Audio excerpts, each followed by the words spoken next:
ముఖ్యమంత్రి హోదాలో తొలిసారి కల్వకుర్తికి వస్తున్న సీఎం రేవంత్ నియోజకవర్గ సమస్యలు పరిష్కరించాలని విజ్ఞప్తి చేశారు బీజేపీ నేత తల్లోజు ఆచార్య. కల్వకుర్తిని జిల్లా కేంద్రంగా ప్రకటించాలని, కల్వకుర్తి ఎత్తిపోతల పథకం పనులు వేగవంతం చేయాలని కోరారు ఆయన.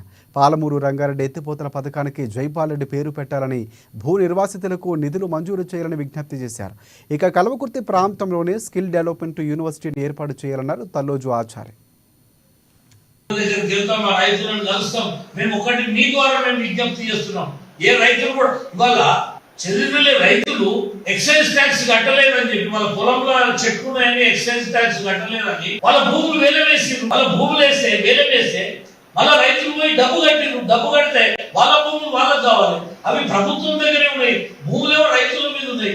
200 ఎకరాల రైతులు మొత్తం ఎస్టీలు, ఎస్సీలు, ఓసీలు, బీసీలు అందరూ ఉన్నారు. ఇవి చేయండి.